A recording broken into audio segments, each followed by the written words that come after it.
Bank ಅಂತಂತ ಹೇಳಿದರೆ ಸೊಸೈಟಿಗಳು ಅಂತ ಹೇಳಿದರೆ ಮಾತನಾಡೋದಲ್ಲ, ಕೆಲಸ ಮಾಡುವಂತ ಒಂದು ವ್ಯವಸ್ಥೆ ಇದು. ಯಾಕಂದ್ರೆ ಡಿಪಾಸಿಟ್ ಬಂದಿರುತ್ತೆ, ಹಣ ಇರುತ್ತೆ, ಕೆಲಸ ಮಾಡುವಂತ ಒಂದು ವ್ಯವಸ್ಥೆ ಇದು. ಮಾತನಾಡದೆ ನಾವು ಬದುಕುವಂತ ಒಂದು ವ್ಯವಸ್ಥೆ ಇದು. ಅದಕ್ಕೆ ಅವ್ರು ಹೇಳಿದರು, ಬಹುಜನ್ಮ ಕೃತೈ ಪುಣ್ಯೆ ಪ್ರಕ್ಷೀಣೆ ಪಾಪ ಪಂಜರೆ ಶುದ್ಧಾಂತಃಕರಣೋ ದೇಹಿ ಪಿಂಡ ಶಬ್ದೇನ ಗೀಯತೆ ಅಂತ ಒಂದು ಮಾತನ್ನ ಹೇಳಿದ್ರು. ಈ ಶರೀರ ಬಂದಿರೋದು ಯಾತಕ್ಕೆ ಅಂದ್ರೆ, ಬರಬೇಕಾದ್ರೆ ಈ ಶರೀರವನ್ನ ಹಂಗೆ ಕಳಿಸಿಲ್ಲಮ್ಮ, ಕಳಿಸ್ಬೇಕಾದ್ರೆ ಏನಿಟ್ಟಾನ ಅಂದ್ರೆ ಪಿಂಡ ಶಬ್ದೇನ ಗೀಯತೆ ಅಂತ ಒಂದು ಮಾತನ್ನ ಹೇಳಿ ಕೊನೆಗೊಂದು ಮಾತನ್ನ ಅವ್ರ ಮೊದಲಿಗೊಂದು ಮಾತನ್ನ ಹೇಳ್ತಾರೆ. ಬಹುಜನ್ಮ ಕೃತೈ ಪುಣ್ಯೆ ಪ್ರಕ್ಷೀಣೆ ಪಾಪ ಪಂಜರೆ ಶುದ್ಧಾಂತಃಕರಣೋ ದೇಹಿ ಅಂತ ನಾವ ಎಷ್ಟು ಚಂದ ಶಬ್ದವನ್ನ ಕೊಟ್ಟಾರ ನೋಡ್ರಿ ಅವ್ರು. ದೇವರು ನಮ್ಮನ್ನು ಕಳಿಸ್ಬೇಕಾದ್ರೆ ಹಂಗೆ ಕಳಿಸಿಲ್ಲ, ಶುದ್ಧವಾದ ಅಂತಃಕರಣಗಳನ್ನ ಕೊಟ್ಟಿದ್ದಾರೆ. ಅಂತಃಕರಣಗಳು ಅಂದ್ರೆ ಮನ, ಬುದ್ಧಿ, ಚಿತ್ತ, ಅಹಂಕಾರ. ಇವು ಸರಿಯಾಗಿ ನಾಲ್ಕನ್ನ ನಾವು ಸರಿಯಾಗಿ ಇಟ್ಕೊಂಡಿವಿ ಅಂದ್ರೆ ಏನೂ ಕೆಲಸವನ್ನು ಮಾಡ್ತಕ್ಕಂಥ ವ್ಯವಸ್ಥೆ ಬರ್ತದೆ.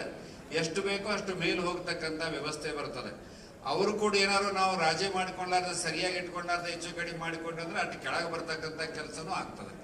ಅದಕ್ಕೋಸ್ಕರ ಅಂಥ ಒಂದು ಒಳ್ಳೆಯ ಮನೆತನದಲ್ಲಿ ಬಂದಂತ ಕೌಟಿಗೆ ಮಠರವರು, ಇವರು ಮಲ್ಲಯ್ಯನವರು ಬಹಳಷ್ಟು ಈ ಭಾಗದಲ್ಲಿ ಬಹಳಷ್ಟು ಜನರಿಗೆ ಅನುಕೂಲ ಮಾಡ್ತಕ್ಕಂಥ ಕೆಲಸವನ್ನು ಮಾಡಿದರು.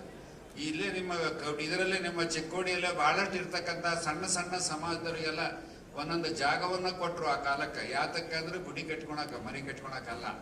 ಅಂದ್ರೆ ನಿಮ್ಗೊಂದು ಗುಡಿ ಕಟ್ಕೊಳ್ರಿ, ಸಣ್ಣ ಸಣ್ಣ ಗುಡಿ ಕಟ್ಕೊಳ್ರಿ, ಚಲೋ ಆಗತ್ತೆ, ಮನಸ್ಸು ಸಮಾಧಾನ ಆಗತ್ತೆ, ಅಲ್ಲಿ ಬಂದು ಕುತ್ಕೊಂಡು ಹೋಗ್ರಿ. ನೋಡ್ರಿ, ಒಬ್ಬರೇ ಕಟ್ಕೊಂಡಿಲ್ಲ, ಅವರೇ ಬೇಕಾದ್ ಮಾಡ್ಕೋಬಹುದಾಗಿತ್ತು, ಮಾಡ್ಕೊಂಡಿಲ್ಲ. ಅವರೆಲ್ಲ ಬೇರೆ ಬೇರೆ ಸಮಾಜಕ್ಕೂ ಕೊಡ್ತಕ್ಕಂಥ ವ್ಯವಸ್ಥೆ, ಹೆಂಗ ಬೆಳಿಬೇಕವ, ಹೆಂಗ ಬದುಕಬೇಕವ, ಆ ಮಾರ್ಗವನ್ನ ಕೊಟ್ಟು ಸಂಸ್ಥೆಯನ್ನ, ಶಿಕ್ಷಣ ಸಂಸ್ಥೆಯನ್ನ ಹುಟ್ಟು ಹಾಕ್ತಕ್ಕಂಥ ಕೆಲಸವನ್ನ ಮಾಡಿದರು. ಹಾಗೆ ಮನುಷ್ಯ ಇಟ್ಟಂತ ಹೆಜ್ಜೆ ಬಹಳ ಚೆನ್ನಾಗಿರ್ಬೇಕು. ಅದೇ ಒಂದು ಹೆಜ್ಜೆಯನ್ನ ಬಹಳ ತುಂಬಾ ಚೆನ್ನಾಗಿ ಬೆಳೆಸಿಕೊಂಡು ಬಂದು ಅವರ ಹುಟ್ಟಹಬ್ಬವನ್ನ ಒಬ್ಬರೇ ಸುಮ್ಮನೆ ಮನೆಯಲ್ಲಿ 4 ಮಂದಿಯನ್ನ ಕರೆದು ಊಟ ಮಾಡಿಸಿ ಮುಗಿಸಬಹುದಾಗಿತ್ತು. ಆದರೆ ಕ್ಯಾನ್ಸರ್ದಂತ ಒಂದು ರೋಗದ ಒಂದು ತಿಳುವಳಿಕೆಯನ್ನ ಕೊಡ್ತಕ್ಕಂಥ ಕೆಲಸ, ಚೆಕ್ ಮಾಡ್ತಕ್ಕಂಥ ಕೆಲಸ, ರಕ್ತದಾನ ಮಾಡ್ತಕ್ಕಂಥ ಕೆಲಸ, ಇವೆಲ್ಲ ಯಾತಕ್ಕೆ ಅಂದ್ರೆ ಮನುಷ್ಯ ಬದುಕಬೇಕೆಂದು ಮಾಡ್ತಕ್ಕಂಥ ಕೆಲಸ ಇವು. ಎಷ್ಟು ಜನ ನೋವಿನಲ್ಲಿ ಇರ್ತಾರೆ ಗೊತ್ತೇ ಇರೋದಿಲ್ಲ ಅವರಿಗೆಲ್ಲ.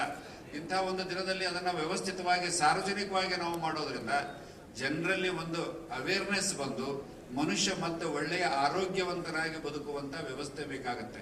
ಆರೋಗ್ಯನೇ ನಾವು ಕೆಡಿಸಿಕೊಂಡು ಅಂದ್ರೆ ಎಲ್ಲ ಕೆಟ್ಟು ಹೋಗುತ್ತೆ. ಅದಕ್ಕೆ ಅವರೊಂದು ಆರೋಗ್ಯದ ಒಂದು ಸೇವೆಯನ್ನ ಮಾಡ್ತಕ್ಕಂಥ ಕೆಲಸವನ್ನು ಮಾಡಿದ್ರು. ಬೆಳಗಾಂದಲ್ಲಿ ಹುಟ್ಟು ಹಾಕಿದಂತ ಒಂದು ಸಂಸ್ಥೆ ಇವತ್ತು ಚಿಕ್ಕೋಡಿಗೆ ಬಂದದ. ಆಮೇಲೆ ಮುಂದೆ ಬೇರೆ ಬೇರೆ ಕಡೆ ಹೋಗ್ತಕ್ಕಂಥ ಒಂದು ವ್ಯವಸ್ಥೆ. ಅದಕ್ಕೆ ನಾನು ಮೇಲೆ ಹೇಳ್ತಿರ್ತೀನಿ, ಬಹಳ ಕಡೆ ಹೋದಾಗ ಬ್ಯಾಂಕ್ಗಳಿಗೆಲ್ಲ ಹೆಡ್ಡು, ಹ್ಯಾಂಡು, ಹಾರ್ಟು ತುಂಬಾ ಚೆನ್ನಾಗಿದ್ರೆ ಎಲ್ಲವೂ ತುಂಬಾ ಚೆನ್ನಾಗಿ ಬೆಳಿತಾವೆ ಅಂತಂತ ಹೇಳಿ ಅವನ್ನ ತುಂಬಾ ಚೆನ್ನಾಗಿ ಇಟ್ಕೊಂಡು ಅವರೆಲ್ಲ ತುಂಬಾ ಸಂಸ್ಥೆಯನ್ನ ಚೆನ್ನಾಗಿ ಬೆಳೆದಿದೆ. 2-3 ಸಂಸ್ಥೆ, ಈಗ ಇದು 3ನೇ ಸಂಸ್ಥೆ. ಇನ್ನು 2 ಸಂಸ್ಥೆಗೆ ಅನುಕೂಲತೆಗಳು